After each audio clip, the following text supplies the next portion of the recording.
वहां मैंने निर्णय के नहीं, लेना तो बायोलॉजी ही, तैयारी की, मेहनत की, हुआ नहीं। अपने से छोटे उम्र के बच्चे से या अपने से छोटे उम्र के इंसान से सलाह लेना, एडवाइस लेना कैसे ले सकते हैं? हम तो ले ही नहीं सकते यार, तुम तो बेवकूफ बना रहे हो। सबसे पहला प्रेडिक्शन जो मुझे दिमाग में याद आता है वो है कैटरीना कैफ और विक्की कौशल की।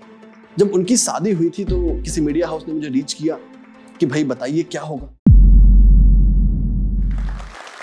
नमस्कार दोस्तों, मैं सिद्धार्थ एस कुमार जुड़ा हूं आप सबके साथ जो स्टॉक्स मुजफ्फरपुर के मंच पे, और आज मैं बात करने वाला हूं अपनी कहानी, कैसे मैं मुजफ्फरपुर के एक छोटे से कस्बे से निकलकर पहुंचा इस भारत के मंच पे और अंक ज्योतिष का डंका बजा रहा हूं। जानेंगे मेरे साथ मेरी सफर किन रास्तों से, किन गलियों से निकलकर मैं पहुंचा इस मंच पे, जिस मंच पे लोगों को हर पल हर लम्हा मैं प्रभावित कर रहा हूं। तो इस सफर में एक नया आयाम आया जब मैं मुजफ्फरपुर से चल के चला गया जालंधर, और इस फैसले के पीछे भी बड़ी कहानी है।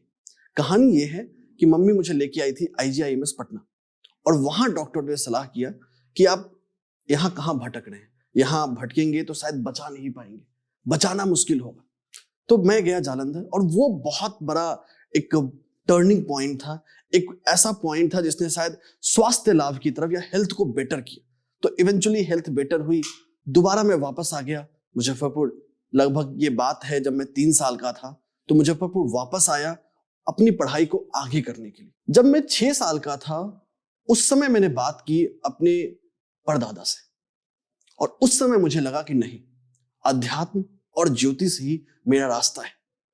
सिचुएशन और गंभीर हो गई। एक 6 साल का छोटा सा बच्चा जो ये बोल रहा है कि अध्यात्म की ओर जाना है, ज्योतिष की तरफ जाना है, इसमें अपना कैरियर बनाना है, शायद एक सपने जैसी बात है। तब मैंने एक फैसला किया कि अगर मुझे अध्यात्म में आगे बढ़ना है, आगे जाना है, तो मुझे नॉर्मल स्कूलिंग भी करनी पड़ेगी, नॉर्मल स्कूलिंग भी समझना पड़ेगा।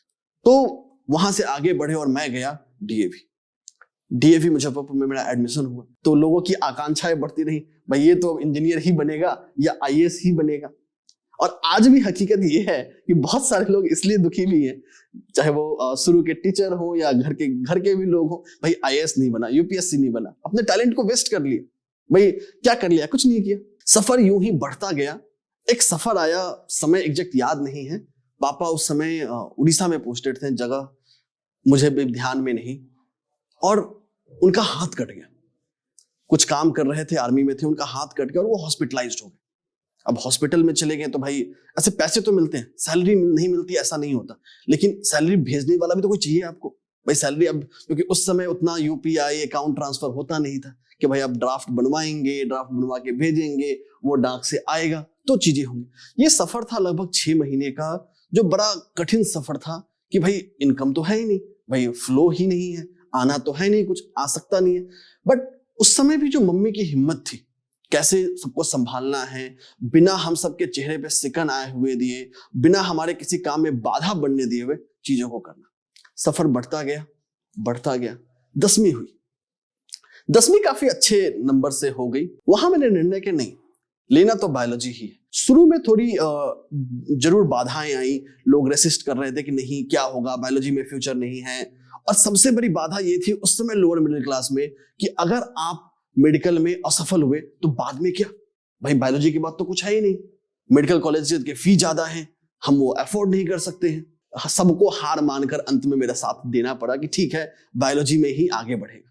ये सफर 12वीं में गया, बहुत मेहनत की। बट उस समय की अगर मैं बात करूं, मैं बात कर रहा हूं शुरुआती 2000 के दिनों की, लगभग 2009 के आसपास की। बिहार जैसे मुजफ्फरपुर शहर में उतना माध्यम था ही नहीं तैयारी करने का, ना ही ऑनलाइन कोर्सेस उस समय आए थे, ना ही डिस्टेंस एजुकेशन कोर्सेस आए थे। शायद इतने पैसे थे नहीं कि भाई कोटा या किसी दूसरे कोचिंग में जाके या पटना भी जाकर तैयारी कर सकते। तैयारी तो मुजफ्फरपुर से ही करनी है, मुजफ्फरपुर से भी बाहर निकलना संभव नहीं है, वही रहना है। तैयारी की, मेहनत की, हुआ नहीं। और ये एक ऐसा मौका था, अगेन दुख की मौका, कि भाई इतना मेहनत किया, इतना कुछ किया, बट हुआ नहीं। इवेंचुअली वो भी रिजल्ट नहीं आया, आप फेल कर गए। मन भी बहुत दुखित हुआ। शायद इस PMT के दबाव में जो 12वीं का भी नंबर था बहुत एवरेज है, लगभग मैंने कुछ फर्स्ट डिवीजन से कुछ ज्यादा 65-66% स्कोर किया, कि भैया एक इतना कम मार्क्स है जो बहुत कम है, इतना कम, इसको लेके आगे करेंगे क्या, ये तो भाई नालायक हो गया। सब लोगों ने मान लिया कि भाई जो उसको बोलते हैं ना, ढाक के तीन पात, शुरुआत तो अच्छी हुई, बातें बड़ी बड़ी की, अंत अच्छा नहीं है, अंत तो कुछ है ही नहीं, कुछ किया ही नहीं। बट वहां भी था कि नहीं, दोबारा तैयारी मैं नहीं करूंगा। ये मैं निश्चित था कि भाई गैप लेके तैयारी करना शायद मेरे जुनून में नहीं था या मेरे नहीं था। बट इस समय भी मैंने ज्योतिष को, अध्यात्म को छोड़ा नहीं था। इन 12 सालों में मैंने अपने ज्योतिष और अध्यात्म की जर्नी को पढ़ता रहा, सीखता रहा, और ये सारी सेल्फ लर्निंग थी किताबों से।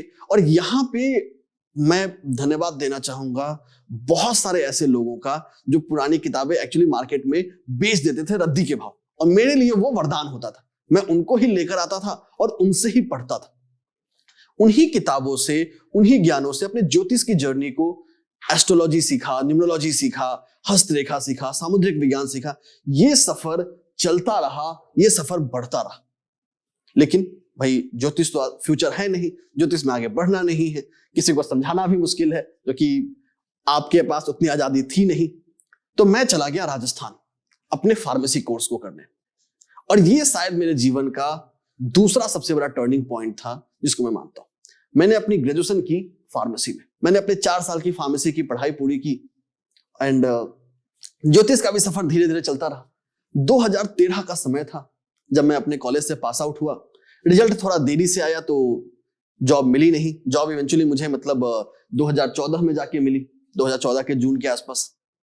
तो उस समय ये सोचना 2014 की, उस समय ना ही ऑनलाइन एप्स आए थे ना कुछ आए थे।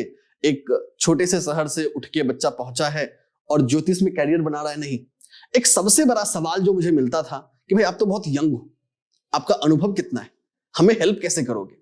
और एक जनरल साइकोलॉजी भी थी कि अपने से छोटे उम्र के बच्चे से या अपने से छोटे उम्र के इंसान से सलाह लेना, एडवाइस लेना कैसे ले सकते हैं, हम तो ले ही नहीं सकते यार, तुम तो बेवकूफ बना रहे हो। लाइफ को एक और जरिया देते हैं। फिर पहुंचा मैं जॉब करने, काम करने की। भाई मेहनत थी, मेहनत की, जॉब मिल गई, काम करना शुरू किया। बट ये सोचा कि नहीं, अगर मैं यूं ही चलता रहा और 9 से 5 की नौकरी ही करता रहा तो मेरी जिंदगी भी आम लोगों की तरह भुलाई जाएगी और मैं कहीं ना कहीं खो जाऊंगा इस भीड़ में। कर क्या रहा हूं मैं? तो नहीं, कुछ तो करते। मैंने क्या किया, मैंने शुरुआत की अपने दोस्तों को, फैमिली मेंबर्स को, उनके रेफरेंस को फ्री में बताना कि चलो फ्री में बताते हैं, भाई फ्री में तो किसी का खर्चा लग नहीं रहा है। और ये शायद मेरे लिए बहुत ही अच्छा समय था, 2013 से 2018 का समय। इन 5 सालों में लगभग मैंने 1000 से 2000 लोगों को सलाह दिया, डायरेक्टली या इनडायरेक्टली, जिनके जीवन में एक पॉजिटिव चेंजेस आया। जो एक आम 9 से 5 की नौकरी में स्ट्रगल कर रहे थे, वो कोई सक्सेसफुल बिजनेसमैन बने, कोई दूसरे किसी देश में जाके सेटल हुआ, और ये मुझे खुशी दे रही थी। तो 2018 का समय था, मैं था बेंगलुरु में। यूं ही ऐसे मैं घर पे बैठा हुआ था, तब तक शादी भी हो चुकी थी। शादी होने के बाद अपनी जिम्मेदारी वैसे ही बढ़ जाती है, और तब ये सोचना कि भाई जॉब छोड़ के अब ज्योतिष करना है, अपने आप में बहुत बड़ा सफर था। और जब आप बहुत पब्लिकली, लोग जानते नहीं है आपको, तो आपका काम तो चलना नहीं है। बट 2018 का सफर था, मैं यूं ही अपने घर में बैठा हुआ था, मेरी बहन मेरे साथ बैठी हुई थी। इतना बढ़िया बताते हो, सबको इतना बढ़िया गाइड करते हो, इसको छुपाकर रखने से क्या मिलेगा? अगर छुपाकर ही रखना था तो इतने सालों साल की मेहनत क्यों की? ये तो बेकार चला जाएगा। और शायद वो सफर, वो वाक्य मुझे खटक गया कि नहीं, इसके लिए तो मैं नहीं बना हूं। अब जो होगा देखा जाएगा, चलना तो है। मेरी जन्मदिन थी लगभग 14 सितंबर के आसपास। ठीक 15 सितंबर को मैंने फेसबुक पे अपना पेज बनाया कि चलो भाई अब फेसबुक है। उस समय सोशल मीडिया समझ गया था, जान गया था कि अब इसको यूज कर सकते हैं। उतना भारत में पॉपुलर नहीं हुआ था, बट इतना था कि मुझे काम दे सकता था। मैंने शुरू किया फेसबुक पे, लोग आने भी शुरू। एक बड़ा अच्छा वाक्य है शुरू का। जब शुरुआती दिनों में मैंने अपने फी को रखा था सिर्फ 100 रुपए, तो किसी से मैं बात कर रहा था मैसेज पे, उसने मुझे एक लाइन बोली जो आज भी मुझे याद है कि अगर 100 रुपए ही फी लेने हैं तो इससे बढ़िया कटोरा लेके भीख मांग लो।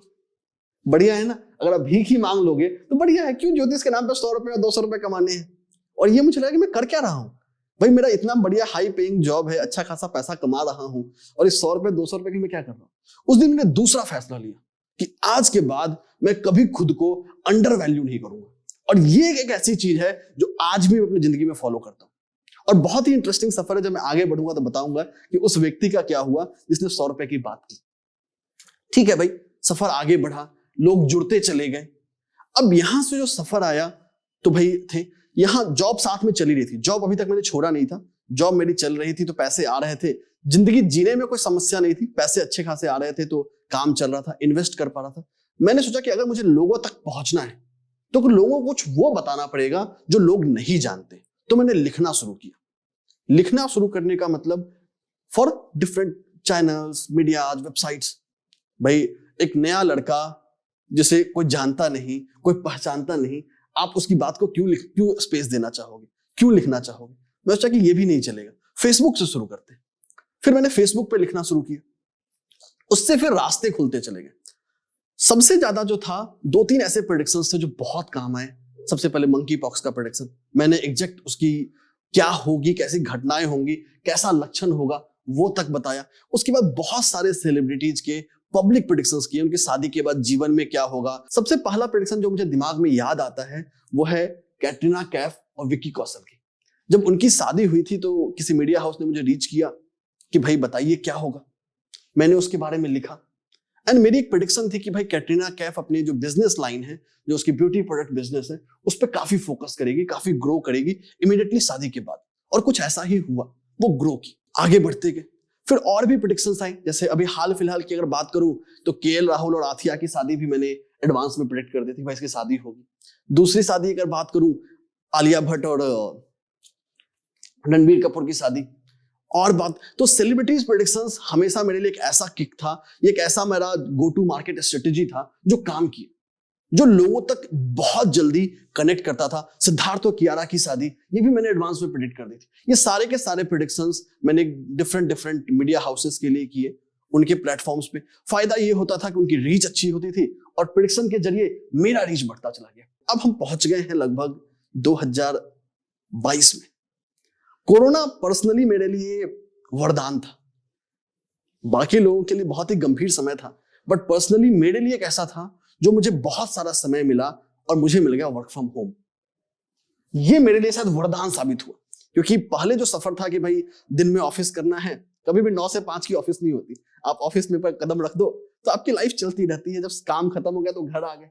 बट वर्क फ्रॉम होम का फायदा मेरे साथ क्या हुआ कि मैं एक साथ 2 लैपटॉप पे काम कर सकता हूँ, एक साथ 2 चीजों को संभाल सकता हूँ। और ये मेरे लिए 2 साल का एक ऐसा सफर था जो वर्क फ्रॉम होम मेरे लिए वरदान साबित हुआ और मैं खुद को बड़ा करते चला गया, खुद के कंटेंट को, खुद के एंगेजमेंट को ग्रो करते चला गया। चाहे सोशल मीडिया पे ऑफिशियल वेरिफिकेशन से लेकर, चाहे टीवी चैनल्स पे आना या पैनलिस्ट के रूप में आना, अब लोग पहचानने लग गए थे, लोग जानने लग गए थे। 2022 का समय है कि भाई काम तो अच्छा चल रहा है, बट नौकरी छोड़कर क्या इसमें आ सकते हैं, ये भी एक बहुत बड़ा फैसला था। और नौकरी छोड़कर इस ज्योतिष को फुल टाइम बनाना है, क्या ये संभव है, क्या ये कर पाएंगे? बट यहां मतलब मेरी जो वाइफ थी उसका बहुत सपोर्ट मिला। हमने एक डिसाइड किया म्यूचुअली कि ठीक है काम करते हैं, किसी को बताएंगे ही नहीं, कि ठीक है नौकरी छोड़ देते हैं, अपना काम चलता रहेगा, लोगों के लिए नौकरी करते रहेंगे। शुरुआती 2-3 महीने ऐसे ही बीते।